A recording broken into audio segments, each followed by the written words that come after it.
Hello and good morning students. आज class third के बच्चों को मैं चैप्टर 14 पढ़ाने जा रही हूँ। चैप्टर का नेम है एक भिक्षुक सम्राट। एक सम्राट है लेकिन कैसे हैं? भिक्षुक हैं, भिखारी हैं। तो उन्हीं के बारे में आज मैं आप लोगों को पढ़ाने जा रही हूँ। क्लास थर्ड के बच्चे, आपका सब्जेक्ट हिंदी हुआ और पेज नंबर 75 to 76। तो सबसे पहले आप लोग यहाँ शब्द और अर्थ को देखें। महापुरुष मीन्स होता है बड़ा और आदरणीय व्यक्ति। जो बहुत बड़ा व्यक्ति होता है, बहुत ही आदरणीय होता है, आदर के पात्र होता है, उसको हम लोग महापुरुष बोलते हैं। हृदय सम्राट यानी दिल के राजा। हृदय मीन्स होता है दिल और सम्राट मीन्स होता है राजा। तो हृदय सम्राट मीन्स हो गया दिल के राजा। भिक्षा मीन्स हो गया भीख। मंगल मीन्स कल्याणकारी, भला करने वाला, उसको क्या कहेंगे? मंगल। दर्शन मीन्स देखना। अद्भुत मीन्स अनोखी। विद्या मंदिर मीन्स स्कूल या पाठशाला। ओजस्वी मीन्स प्रभावशाली। जोशीला मीन्स ये प्रभावशाली, जोशीला, ओजस्वी मीन्स दोनों होता है, जोशीला भी होता है। मृदुवाणी यानी मीठी बोली। भिक्षुक मीन्स भिखारी और तेजस्वी मीन्स तेजवान। कृति मीन्स यश। अब हम लोग इस चैप्टर को पहले मैं रीडिंग दे रही हूँ, आप लोग ध्यान से सुनेंगे। यहाँ देखिए, बाप रे बाप तेज धूप आ रहा है। यहाँ देखेंगे बच्चों, पेज नंबर आपका 75 है। हमारे देश में, यहाँ ध्यान देखेंगे, लाइट आ रही है, चमक रहा है। हमारे देश में पंडित मदन मोहन मालवीय ऐसे महापुरुष हुए हैं जो किसी रियासत या देश के राजा नहीं थे। उनकी कोई राजगद्दी व राजधानी नहीं थी, फिर भी बड़े बड़े राजा, महाराजा और सेठ साहूकार उनका बहुत आदर करते थे। वे जिधर और जहां भी जाते, उनके दर्शन करने के लिए लोगों की भीड़ लग जाती। वे अपनी मृदु वाणी से छोटे बड़ों के दिलों को जीत लेते थे। वे सचमुच भारत की जनता के हृदय सम्राट थे। अद्भुत बात तो यह थी कि वे एक आदर्श भिक्षुक भी थे। उनकी भिक्षा अपने लिए नहीं होती थी, वे अपने देश के हर बच्चे को शिक्षा दिलाना चाहते थे। एक कहानी जो है पंडित मदन मोहन मालवीय के बारे में लिखी गई है।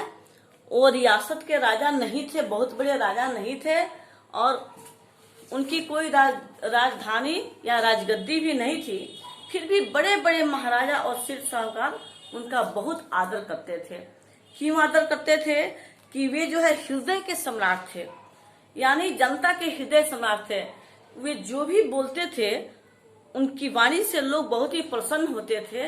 इतनी मृदु वाणी उनकी थी कि वे लोगों के दिलों को जीत लेते थे, दिलों पर काबू पा लेते थे अपने मृदु वाणी से। वे विद्या मंदिरों के लिए भिक्षा मांगते थे। उनकी भिक्षा हजारों लाखों रुपयों में होती थी, जिससे जितना मांग लेते थे उतना लेकर ही पीछा छोड़ते थे।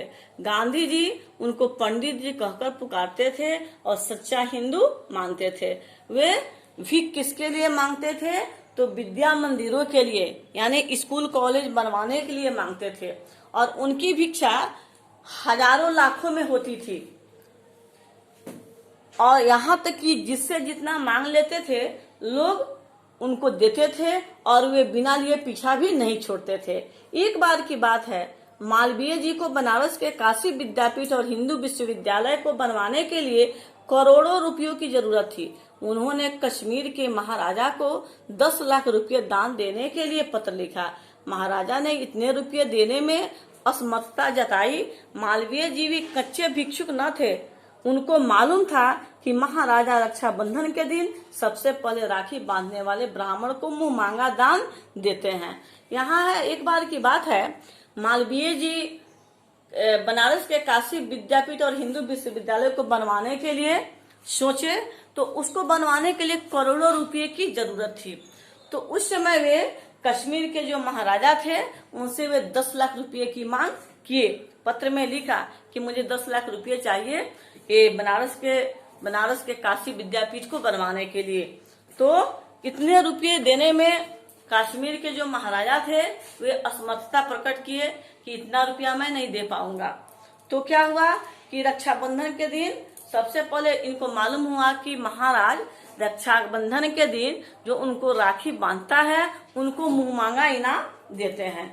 तो ये ब्राह्मण जो है ये ब्राह्मण के दान को देते हैं। तो ये ब्राह्मण जो है ये पहुंच गए महाराजा के यहाँ। बस फिर क्या था, ठीक रक्षाबंधन के दिन महाराजा राजमहल के बाहर निकलते ही महाराजा के राखी बांधने के लिए सबसे आगे पंडित मदन मोहन मालवीय खड़े थे।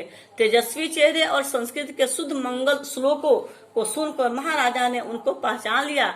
महाराजा ने पंडित जी से आदर से दक्षिणा मांगने को कहा। पंडित जी ने हंसते हुए कहा, केवल वही 10 लाख रुपये।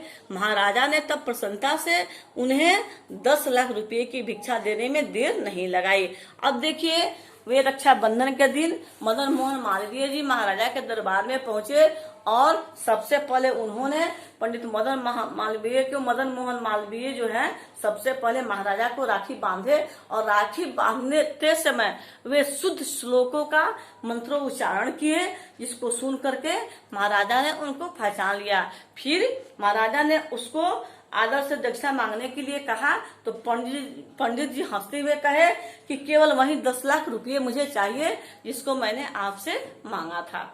अब देखिए, ये बात सुन करके महाराजा देर नहीं लगाए और तुरंत उन्हें 10 लाख रुपये इनाम माने राखी बांधने का बेथी जो होता है दक्षिणा होता है वे तुरंत दे दिए।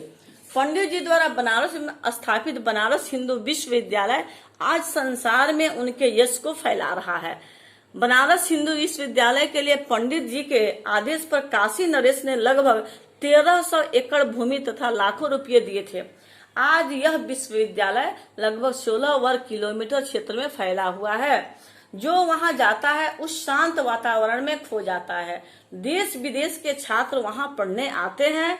वहां के भवन, पुस्तकालय, वाचनालय, प्रयोगशालाएं, मेडिकल कॉलेज, हवाई अड्डा, छात्रावास, बीचों बीच बना हुआ भारत माँ का सबसे विशाल मंदिर देखने योग्य है। वहां पर जो है वो बनारस हिंदू विश्वविद्यालय जो है आज संसार में पंडित जी के यश को फैला रहा है। और ये जो है ये विश्वविद्यालय जो है काशी नरेश के आदेश पर बनवाया गया।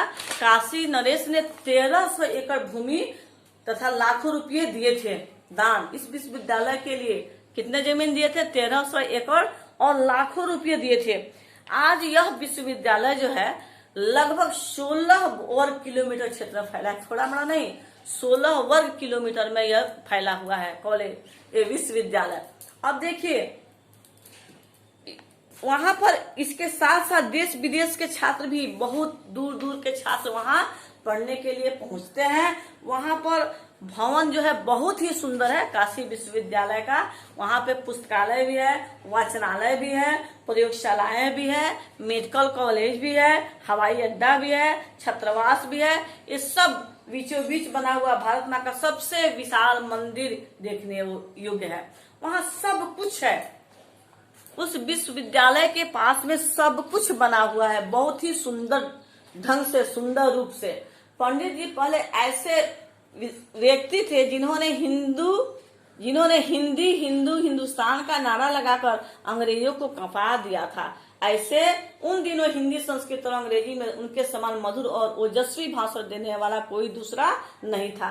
कहने का मतलब यहाँ पर है कि पंडित जी ही एक मदन मोहन मालवीय जी ऐसे व्यक्ति थे जो अंग्रेजों को भी कंपा दिए थे। इनका नारा था हिंदी, हिंदू और हिंदुस्तान। ये 3 बातों का नारा दे करके ये अंग्रेजों को भी दहला दिए थे, कंपा दिए थे। और उनके समान हिंदी और संस्कृत और साथ ही साथ अंग्रेजी, हिंदी, संस्कृत, अंग्रेजी, इन 3 भाषाओं में उनके समान मधुर और ओजस्वी भाषण देने वाला दूसरा कोई नहीं था। वे